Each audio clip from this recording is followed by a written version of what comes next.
Welcome to the second of the last, or next to the last, let me rephrase that. Welcome to the next to the last meeting, Coffee of the Architect, at least from me as your host. So we'll see what comes your way afterwards, which I'm sure is going to be magnificent. But welcome, it's Wednesday, and if you didn't catch my opening, not only is it hump day, but it's also a rough day.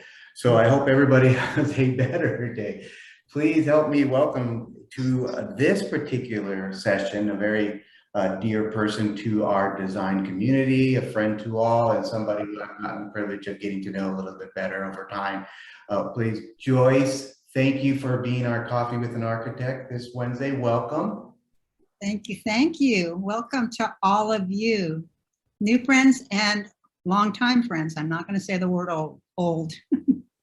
Yeah, nobody says old on this call, no matter how we're feeling, Well, hey, listen, as everybody knows, this is very, very fluid by nature, and there's no set agenda. I did have a interesting call with Joyce on Monday, as we typically do to prep for this call, and I learned a lot about what her passion is and what she's looking to do. And she's been around, obviously, this industry in our geographic footprint for a significant amount of time. So she's seen the ebbs and flows of what our design community has had to go through. She's seen the influx of population, both increase and decrease, and back now to increasing again. And I just found it refreshing to hear that much history in the conversation I had with her on Monday, and it delved nicely into hey, where do you think we're going? So I'll just kind of open it up with this question for you, Joyce, and encourage everybody else to ask what's on their heart afterwards. So my question for you is kind of continuing on to our conversation on Monday is, you're a consultant to the design industry, right? And so specifically in the hospitality and casino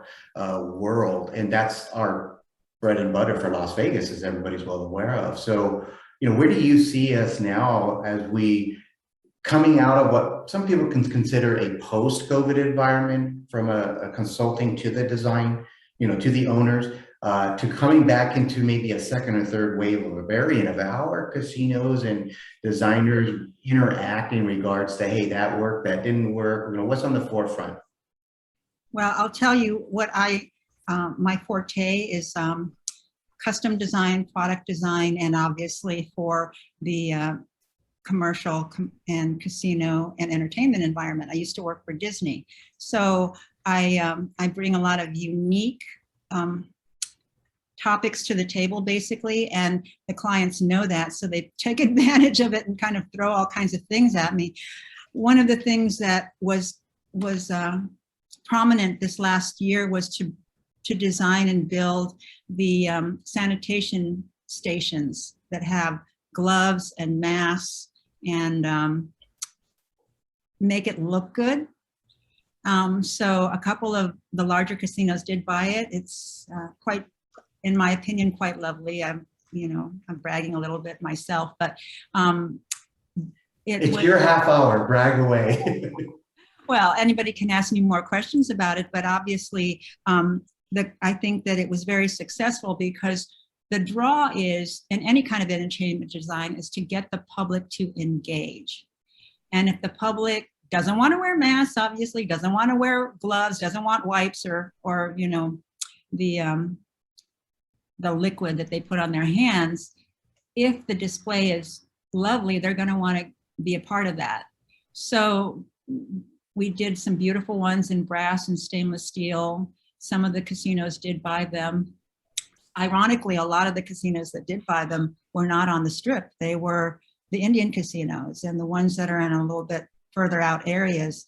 I don't know what that means, if they're really trying to wake up their audience as well from the pandemic, or if they were having better traffic than the Strip was at the time. But a lot of people bought those, and the customers, the clients love them, and they are asking for more unique things like separators in between the games and things like that, so that they can pack more people in to the games rather than only have it 50% occupied. Occupancy is a big thing in gaming and entertainment as well. So this has been quite a challenge, getting more people to come in, but having them come in safely. If anybody has any questions about that, I'm happy to talk about it. I joined the disaster committee with the AIA in part because of the COVID disaster, and I myself have been involved in a disaster. I was involved in the Northridge quake in LA, and that's what caused me to move to Las Vegas because my place was condemned in the earthquake. So I know what it's like to be in a disaster. I know what it's like to depend on FEMA. I know what it's like to technically be homeless and having to move to a new place that you've never really lived before. I didn't have family or friends here. I just came to Vegas because I was working at Disney, and at the time they were building a bunch of themed casinos. So my first casino was New York Casino, and my next casino after that was Paris Casino. So after those two under my belt, I did a lot of strip properties, and I'm very grateful to Las Vegas, and I've been here ever since through all the ups and downs as well. Another downside is was in the collapse in 2010. I was really fortunate to be on probably the only large property that was being built at the time, which was the Cosmopolitan Hotel. So I know that struggle as well, how we had to be as economical as possible, know that the project next door, which was the MGM City Center, was going up and they were struggling as well.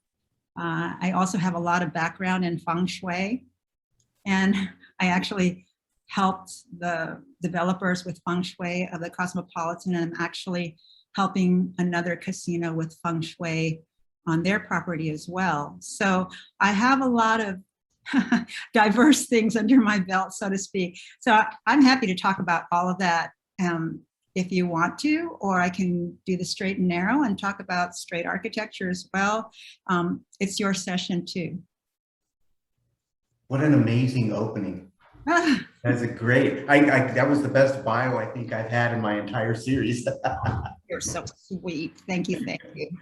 Questions from the audience? I'm watching chat. Obviously anyone can chime in. Okay, I've got another one for you, Joyce. You said a lot in that I thought was just extremely relative to what's going on right now, from feng shui to how people come and want to interact with, and for lack of a better phrase, you said it a lot more eloquently than I am, but the cleaning stations that are required for people to feel safe.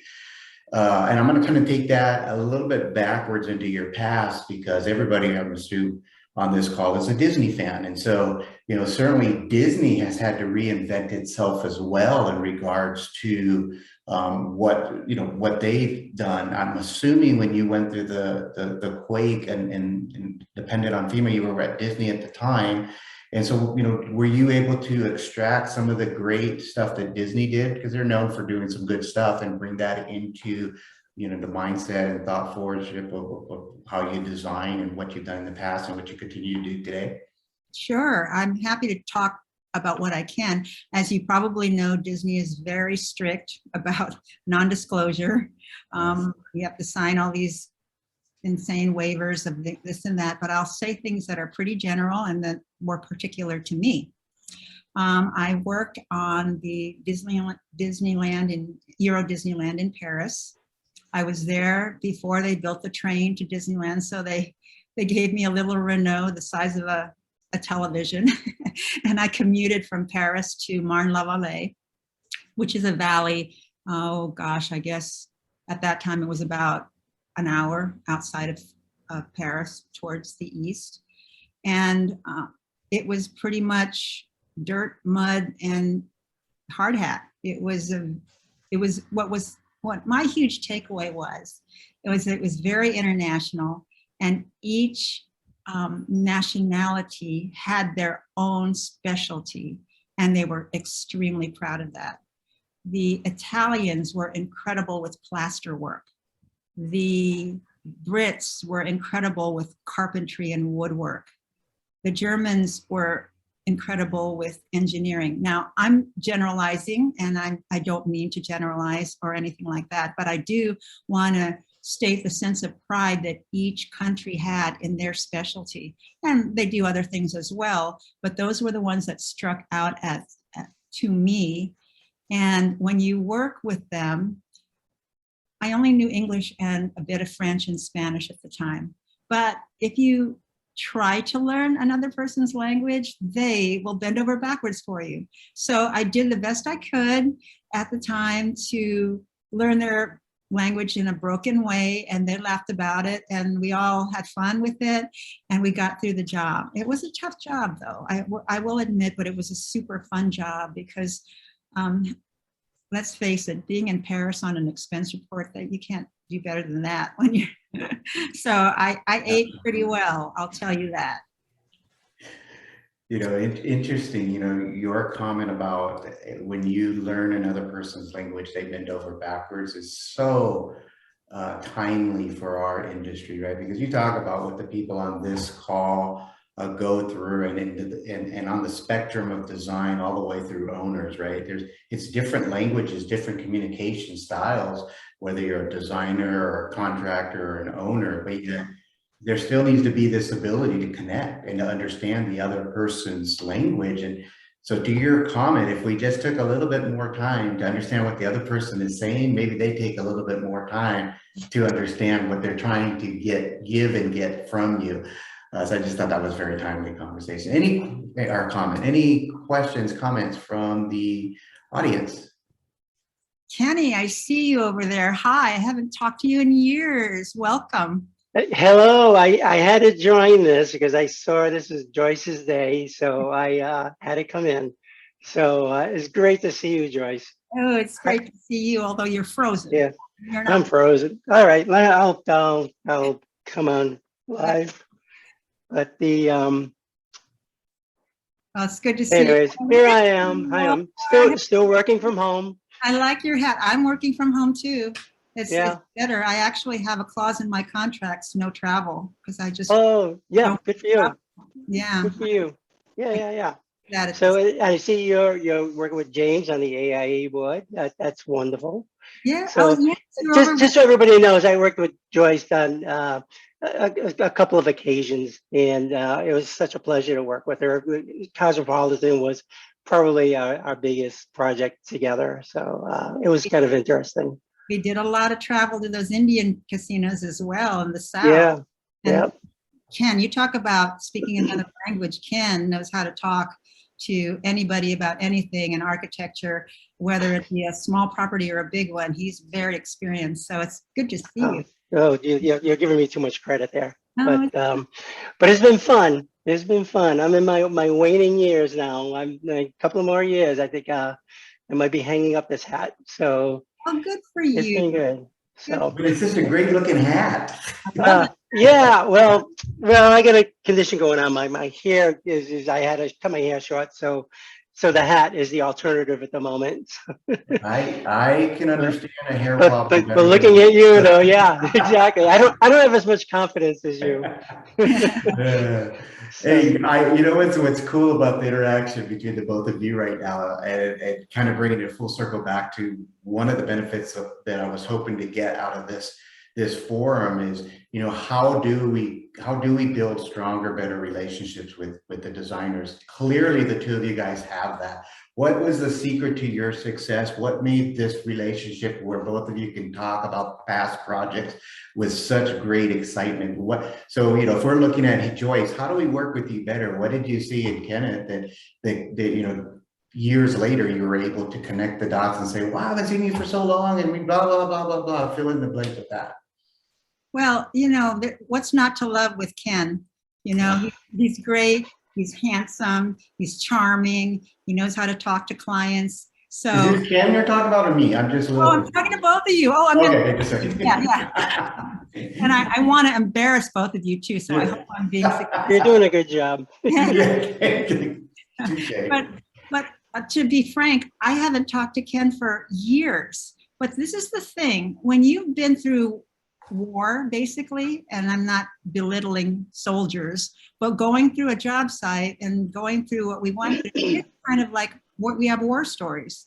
So when you have that, there's a certain fondness to people that have quote unquote been in your foxhole, and we can just take it up from there. I think that that's the beauty of architecture and construction and design.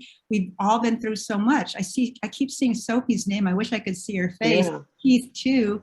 You know, Keith and I are both on the Urban Sketchers, which I invite all of you to join. It's a beautiful organization.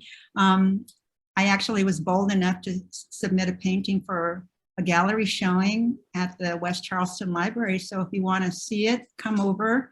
It was the first time. It was I won't say a fluke, but I did a lot of painting during the pandemic because I was home a lot. And it was nice to exercise that because I hadn't done painting in years as well. So getting back to your question about how do you create rapport, it obviously happens on the job site, and then you just stay in touch. And basically, you kind of have to love what you do and love the people you're with. It's not always going to be easy, but I think there's a mutual adoration and commitment to architecture and design. We love these things. We love beautiful buildings, and that's what brings us together. I think all of us in this meeting must have that as a commonality, because why would we even be in architecture, really? Right. Yeah. Yep. There's such a passion with anybody that's working in this profession, and one of the things that you were talking about is that you're going to have disagreements, you're going to have confrontation, and Joyce and I had many of those, but that's today. Tomorrow you move on, and it's a new day, and you're trying to make it fun. I mean, that's my goal, is it's going to be a fun project. If it isn't, it's just not worth it sometimes, but we managed through, and it worked out great. Yeah, and look at all those years that have gone by. It's hard to believe. You know, I used to say, oh, older people keep saying, oh, the years are flying by. How could that happen? Well, I'm on that stage now. Like, oh God, the years, has it been that long? Yeah, exactly. That long. Cosmopolitan, what, 11 years old now? Yeah, exactly. I can't even believe that. Age is only a number. Right. Yeah. Right. Of course, so is credit score, but I guess that matters. But yeah. Hey, Lori Lay has a question. Go ahead, Lori. Hi, Lori. Oh, you're on mute. I'll unmute. Thank you. Yeah. Hi, Joyce. Thank you for speaking with us today. So how would consultants or, any product representatives, how would anybody reach out to you? What is your preferred method during this time? You can call me. You can email me. I'm my mobile number, 702-768-8222. My email is JORIAS simply at gmail.com. Nothing sophisticated. Okay. Yeah, and I'm like unusual things, and the clients ask for unusual things. So if you've got something unusual, bring it on, because that's something that we always like to see: new products, new innovation, and new ideas. That's fantastic. I realize now that there's a lot of supply chain issues and getting things on time. That's going to be a big struggle. Clients are constantly harping on, when can I get this? When can I have it? Well, the design part's the fast, easy part. It's not easy, but it can be faster. The supply chain part is really a struggle. I'm not going to lie about that. If whatever thinking outside the box happens, this is Kelly. just, oh, is there someone? Oh, hi, Kel. I see. Are you there? Oh, no, she's mute. Okay. Yeah, so whatever anyone can do to improve the supply chain dilemma, that would be miraculous, because that is a constant in our industry right now. And that's across the board. I mean, construction industry is feeling it too, right? I mean, it's across the board. I could tell you, getting to know Lori Lay over the years, that Joyce, she's not unusual, but she is unique. So you guys will hit it you. off. You guys will hit it off. Thank you. Sophia wanted to let you know, hey, Sophia, we still see you. You just look a little dark on a black box. That's all. Glad you could join us. Yeah, so good to see Sophie. I was wanting to, gosh, we hadn't talked in a couple years either. And I know that you were wanting to retire. All these people wanting to retire. What are you going to do when you retire? Go fishing? What are you going to do? You're There's going to go still- to urban design and draw. There you go, urban sketches. There you go. You got me there. That's a good one. Yeah. Go ahead, Mark. You have a question. Okay, so I'm definitely not looking to retire. I'm actually just like now starting out. There you go. But I'm actually currently a 6th-year architecture student at UNLV in my last 2 semesters. And one of like the dream firms that I really want to be at one day is actually Walt Disney Imagineering. Okay. What's that? Yeah. So my question is, what was it like working for Walt Disney Imagineering, and how would you compare it to a traditional architecture firm? And how, like, you know, when I'm applying, like, how can I possibly differentiate myself to get their attention? Well, that's a great question, Mark. And my advice to you is to be as unique as possible, be as unusual as possible, and be as reliable as possible. You know, there's a lot of good artists out there, not always reliable. You've got to be on Johnny on the spot with Disney. The more fine art, ironically, that you have, they look at that. They look at if you've done painting, if you've done sculpture, if you've done something like that, they definitely look at that, and they look at unique thinking. They like to see your process. So you can start off, you know, initial sketching and initial concepts, and then the final. They don't want to just see the final. The final always looks good, right? They want to see how you got to that final spot. And that will put you head and above a lot of people if you do it that way.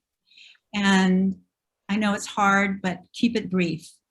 I know everyone wants to say all about their design and how it happened, but those people don't have a lot of time. You've got to capture them in the first page, literally. So have the sexiest first page you can on your resume and go from there. Make sure all your information is there, not just your name. Make sure how they know how to get to you, all of that kind of thing. You can put a video. Some people are putting videos in there. I kind of think that's a little, unless you're in the movie industry, the video for an Imagineer would be a little much. You know, just it's faster to see a shot of a photograph than it is to sit and listen to a 3-minute video. Gotcha. Sometimes Disney will send, they don't hire directly, they hire through a, what do you call it? Headhunter, so to speak.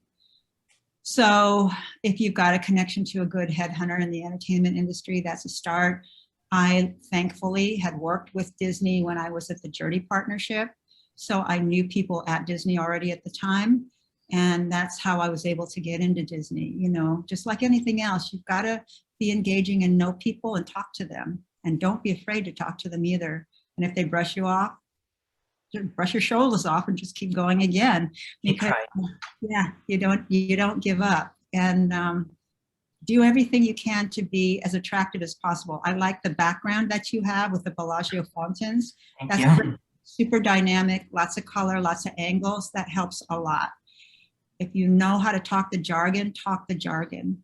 Remember who your audience is. Don't talk to an accountant the way you would talk to a creative. They're not going to speak the same language. And you're going to be talking to both. So please be aware of your audience. This is where, when you start seeing someone glaze over, you know that you're not talking their language. So switch really quick and go from there. A lot of this is intuition. If you're a designer, if you're an artist, you're usually very intuitive anyway. So engage that as much as possible, because that's going to take you a long, long way.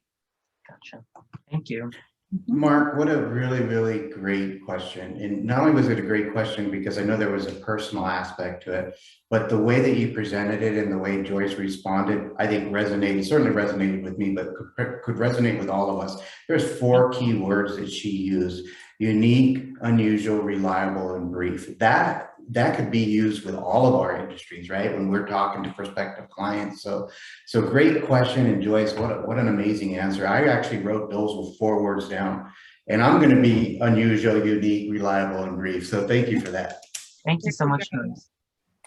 So I will say, and this transfers to the casino industry, if any of you are already working in the casino industry, the faster you can get your point across, the better, because executives do not have time. You know how much those guys get paid an hour. Yeah. So if you're going to be taking 5 minutes of their time, that's how much in dollars and cents you're taking away from them. And then that's how they're going to think of you. So please be brief and be succinct.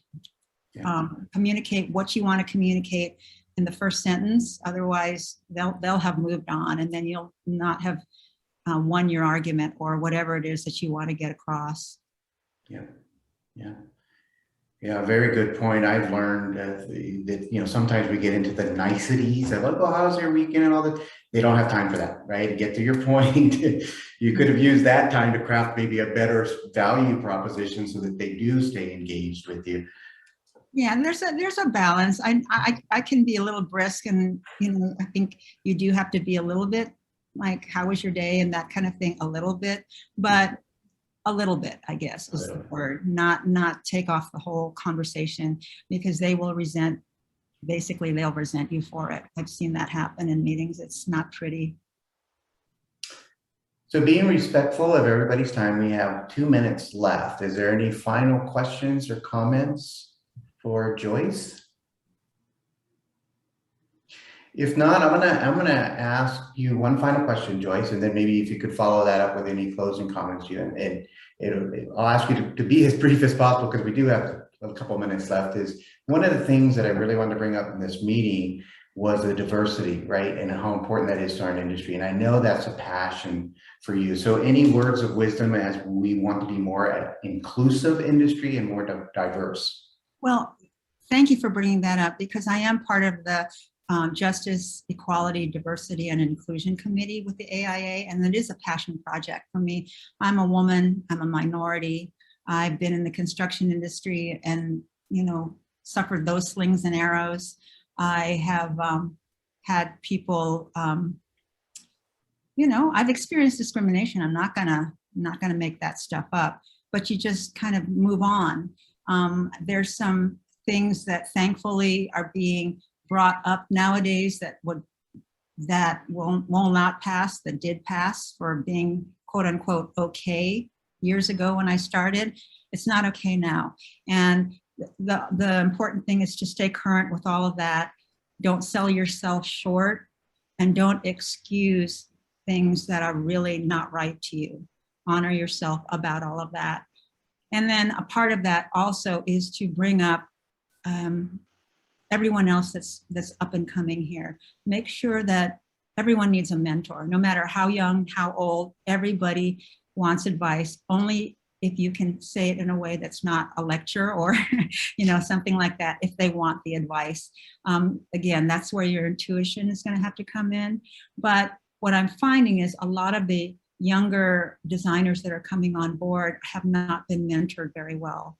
They haven't either approached someone or had someone approach them to say, hey, I'll take you under my wing and help you with a little bit of this and that. And the pandemic only exacerbated that. So my advice is, if you see someone, you like what they do, and you want some of their advice, go up and ask them. Just ask them straight up. All they can say is no, and so what if they do?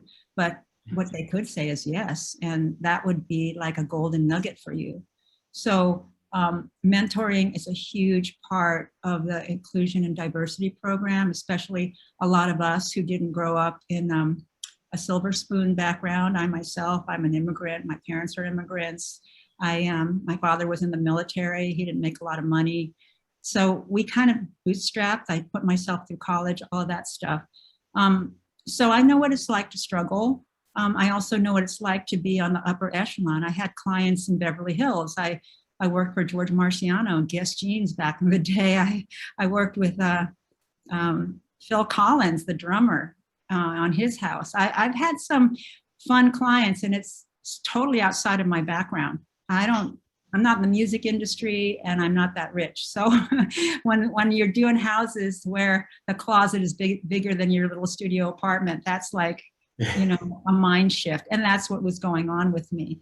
Don't be afraid of any of that. Just keep going and say, thank you, God, that I'm getting this experience, because that's what life's all about. It's all a bunch of experiences that you can treasure. So I have a lot of them, and I'm going to have some more. So I'm not done yet. Two words come to mind with that: your attitude and your mindset. Yeah. And that's amazing. Joyce, I want to thank you. This was even more fun than our phone call on Monday, and I had fun on that phone call. Great job, very great job. I think everyone took something very valuable out of this conversation. So we're appreciative of the time that you have given us. I certainly take away some nice stuff.